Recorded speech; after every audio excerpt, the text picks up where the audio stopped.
Mes chers compatriotes, l'heure est grave. Le 23 avril 2017, vous allez être amenés à qualifier 2 candidats pour le second tour de l'élection présidentielle. Beaucoup considèrent avec une naïveté déconcertante que la France est une démocratie. Démocratie signifie peuple qui commande. Pourtant, en tant que peuple, votre seul pouvoir consiste à voter de temps en temps pour choisir quelles ordures vont vivre comme des stars du show business en gaspillant le fric de vos impôts pendant toute la durée de leur mandat. On vous a bien enfoncé dans le crâne depuis votre plus jeune âge que le droit de vote c'était la démocratie et on s'est bien foutu de vos gueules. Votre plus gros problème, c'est que vous n'êtes pas capable d'utiliser correctement votre unique moyen de vous exprimer. Le droit de vote pourrait être et surtout devrait être l'arme implacable du peuple pour contrer l'élite qui vous méprise et vous exploite. Le droit de vote devrait apporter ce changement que la majorité des citoyens réclament sans cesse. Mais au lieu de ça, vous offrez toujours le pouvoir aux immondes crevures qui favorisent leurs copains millionnaires et qui se branlent complètement de vos intérêts et de vos problèmes. Putain, ça me sidère qu'après tout ce temps vous ayez pas encore compris que vos dirigeants sont vos pires ennemis. Ils passent leur temps à trahir leurs promesses et à être mis en examen. Bordel, vous attendez quoi pour réagir? C'est pourtant pas compliqué. Vous avez 11 candidats. Ces 3-là sont à mettre à part.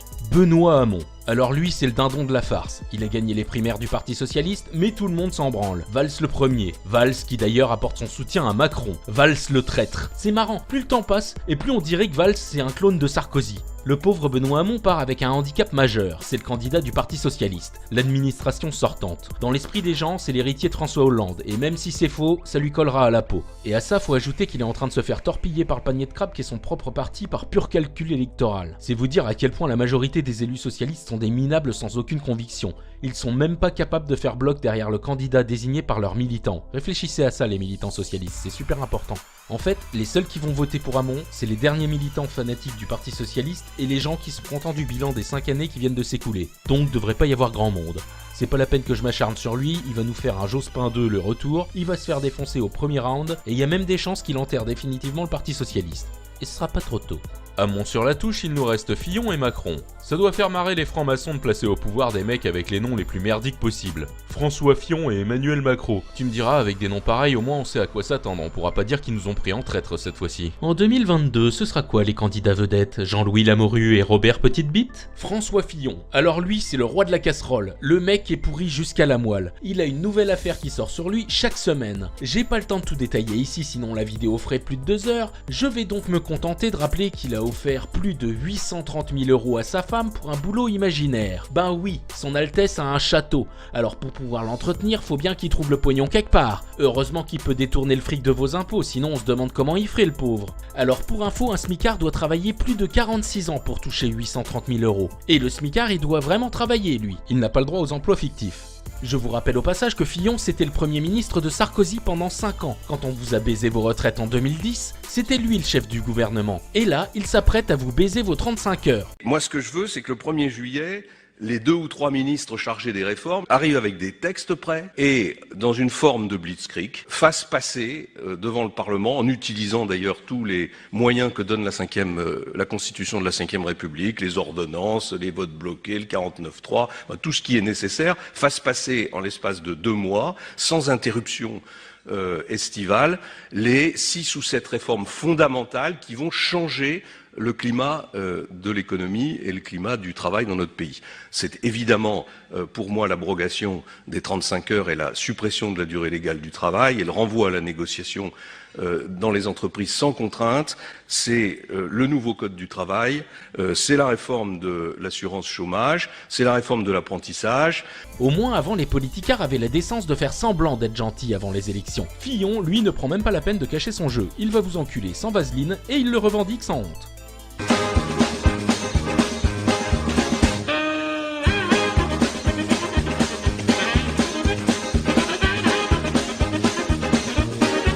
Macron le granny fucker, alors lui c'est la grande arnaque de 2017. Ce gérontophile assumé se présente comme un anti-système alors que c'est un énarque ancien banquier de chez Rothschild tellement pistonné qu'il était ministre avant d'avoir fini sa puberté. Putain, il a dû s'en faire pomper des hectolitres de béchamel dans le fondement pour avoir une carrière aussi fulgurante. Grâce au système, Macron est parvenu au sommet de l'État à l'âge de 35 ans. Je vous laisse imaginer à quel point c'est dans son intérêt de faire la révolution à ce guignol. Et pour finir de le discréditer, je vous rappelle que Manuel Valls et une bonne partie des traîtres du Parti Socialiste lui apportent leur soutien. Vous savez, Manuel Facho qui vous a enculé à coup de 49.3 avec sa loi El Khomri. D'ailleurs, la loi El Khomri, en fait, c'est la loi Macron. Elle a été élaborée en grande partie au ministère des Finances à Bercy. Mais vu qu'ils savaient que ça allait être une loi impopulaire, ils ont préféré faire porter le chapeau à une arabe, ça passe mieux.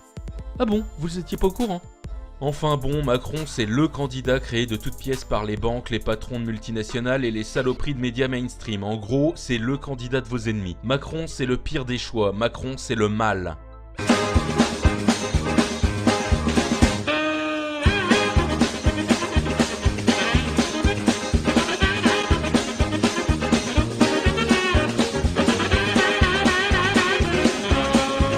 Alors voilà, ces 3 premiers candidats, c'est les représentants plus ou moins officiels des formations politiques qui vous baissent depuis toujours. Alors si vous voulez du changement, il n'y a qu'une seule solution, ne votez pas pour eux. Non, parce qu'il faut être honnête, si vous désirez le changement et que vous comptez voter pour un de ces 3 tartuffes au premier tour, c'est que vous êtes un putain de débile profond. À eux 3, ils doivent pas dépasser les 5%. Bah ouais, en plus des débiles, il y a quand même les plus riches qui vont voter pour eux, c'est normal, c'est dans leur intérêt que rien ne change. Ils sont pas stupides non plus. Alors c'est pas les options qui manquent, il vous reste 8 candidats. Lisez leur programme et choisissez celui qui vous convient le mieux. C'est votre avenir qui est en jeu. Comme disait Georges Bernard Shaw, les hommes politiques et les couches doivent être changés souvent.